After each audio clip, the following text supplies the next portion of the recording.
ওয়াকফ সংশোধনী বিল ও 26,000 চাকরি বাতিল প্রসঙ্গে বিধায়ক নওশাদ সিদ্দিকীর প্রতিক্রিয়া। শুনুন জিএম নিউজ হাওড়া সংবাদদাতার সাক্ষাৎকারে। রাজ্য সরকারকে নিতে হবে, এসএসসিকে নিতে হবে, পর্ষদকে নিতে হবে, কারণ মামলা তো আর একদিন থেকে হয়নি, হঠাৎ হয়ে যায়নি। হাইকোর্টের ডিভিশন বেঞ্চ যখন পুরো প্যানেলকে বাতিল করলো, যে কারণগুলো দেখিয়েছিল সেই কারণগুলোকে এড়িয়ে গিয়ে দোষটা ঢাকা দেওয়ার জন্য সুপ্রিম কোর্টে ছুটল। অবশেষে সুপ্রিম কোর্ট পুরো প্যানেলকেই বাতিল করে দিল।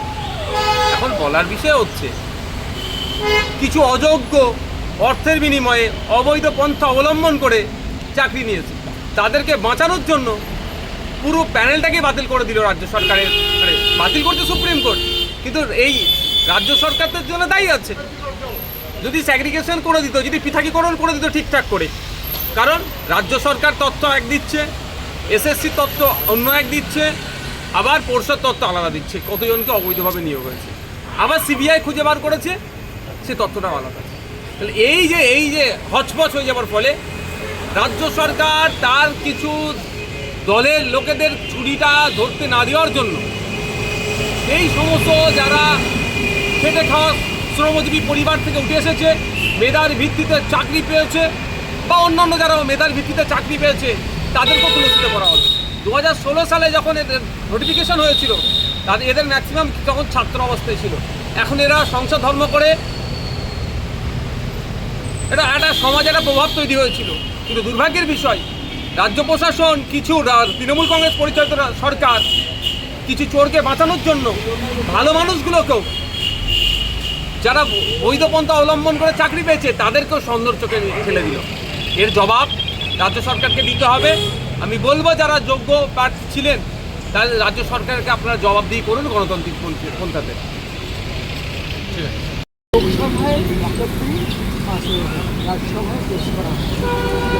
দেখুন, চরম শুধু সংখ্যার জোর দেখিয়ে সংখ্যালঘুদের ওপরে দমন পীড়ন বারবার হয়ে আসছে। ওয়ারশিপ অ্যাক্টকে হয়ে যাওয়ার পরও মসজিদের নিচে মন্দির খুঁজে পাচ্ছে এরা বেকারত্ব কীভাবে কমাবে তা নিয়ে কোনো প্রশ্ন নেই। কালো টাকা বিদেশ থেকে ফিরিয়ে নিয়ে আসবে কে, সেই বিষয়ে আর শব্দ করা হচ্ছে না। এরা শুধুমাত্র সংখ্যার জোরে সংখ্যালঘুদেরকে দমন পীড়ন করছে।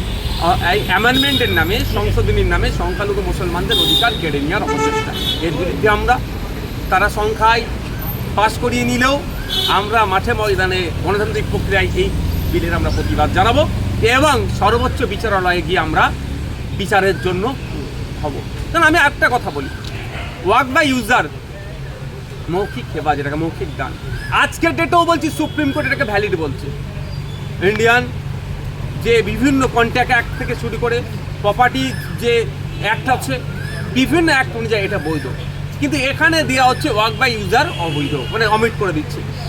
যদি বিজেপি বলছে এটা হিন্দু মুসলিম মহিলাদের জন্য, মুসলিম বিধবাদের জন্য, মুসলিম ডিভোর্সিদের জন্য, মুসলিম পিছড়ে বর্গের যারা তাদেরকে এম্পাওয়ার করার জন্য এটা করছে, তাহলে এটা বলতে পারতো যে আজকের ডেটে বিল পাস হয়েছে, আজকের পর থেকে আর ওয়াক বাই ইউজার বৈধ হবে না।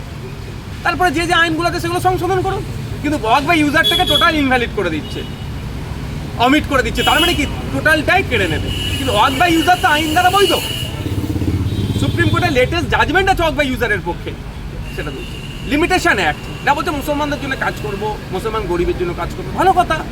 কিন্তু যে মুসলমানকে উত্তরপ্রদেশে 8 ঘন্টার জন্য মসজিদের জায়গা কুলোচ্ছে না, ঈদগাতে জায়গা কুলোচ্ছে না, একটু রাস্তায় নেমে যদি নামাজ পড়তে যায়, তাদের পাসপোর্ট বাতিল হয়ে যাবে, লাইসেন্স, ড্রাইভিং লাইসেন্স বাতিল হবে, সেই মুসলমানদের জন্য উপকার করবে? এটা ভাবতে পারা যায়? তার জ্বলন্ত উদাহরণ হচ্ছে, এটা উপকার করবে না, অপকার করবে, সম্পত্তিটাকে কেড়ে নেবে, পুঁজিপতিদের হাতে তুলে দেবে এই চক্রান্ত। কারণ আপনি লিমিটেশন অ্যাক্ট শুধুমাত্র মুসলিম সম্পত্তির ওপরে নয়, এই লিমিটেশন অ্যাক্টটা প্রযোজ্য নয় হিন্দু, জৈন, খ্রিস্টান, আরও যে সমস্ত বৌদ্ধ, যে সমস্ত ধর্মাবলম্বী আছেন ভারতবর্ষে আমাদের, তাদের ধর্মীয় সম্পত্তির ওপরে লিমিটেশন অ্যাক্ট প্রযোজ্য নয়। কিন্তু আমরা কি দেখলাম, এটাকে অমিট করছে শুধুমাত্র ওয়াকফের ক্ষেত্রে। তাহলে মুসলিমদের সাথে বৈষম্য হচ্ছে। আর একটা জিনিস ক্লিয়ার করতে চাই, অনেক একটা ভুল ধারণা ছড়িয়ে রেখেছে। ধারণাটা এটাই যে নাকি ওয়াকফ বোর্ডের মতো, মুসলমানদের মতো যে ওয়াকফ বোর্ড আছে অন্য কোনো সম্প্রদায়ের নাই। এটা চরম অসত্য কথা। পার্সিদের জন্য নিজস্ব বোর্ড আছে, বুদ্ধিস্টের জন্য আলাদা নিজস্ব বোর্ড আছে, শিখেদের জন্য আলাদা বোর্ড আছে, হিন্দু ভাইদের জন্য টেম্পেল অ্যাক্ট আছে, যেটা কাশী বৈশ্বনাথ টেম্পেল অ্যাক্ট 1900 সালের 83 দিকে হবে। তো এইগুলো আলাদা আলাদা অ্যাক্ট আছে এবং সেই অ্যাক্টে এখানে সরাসরিভাবে বলা আছে কাশী বৈশ্বনাথ টেম্পেল অ্যাক্ট যেটা আছে, উত্তরপ্রদেশ কাশী বৈশ্বনাথ টেম্পেল অ্যাক্টে বলা আছে যে অহিন্দু এই কমিটির মধ্যে কেউ থাকতে পারবে না। এই কমিটির এবং আরও যে সমস্ত অন্ধ্রপ্রদেশ, কর্ণাটকা, কেরালা, উড়িষ্যা, যেমন আমাদের উড়িষ্যাতে বিখ্যাত মন্দির আছে জগন্নাথ মন্দির, ওখানে যে ট্রাস্টের যে অ্যাক্ট আছে সে অ্যাক্টে পুরো সরাসরি বলা আছে যে অহিন্দু এখানে থাকতে পারবে না।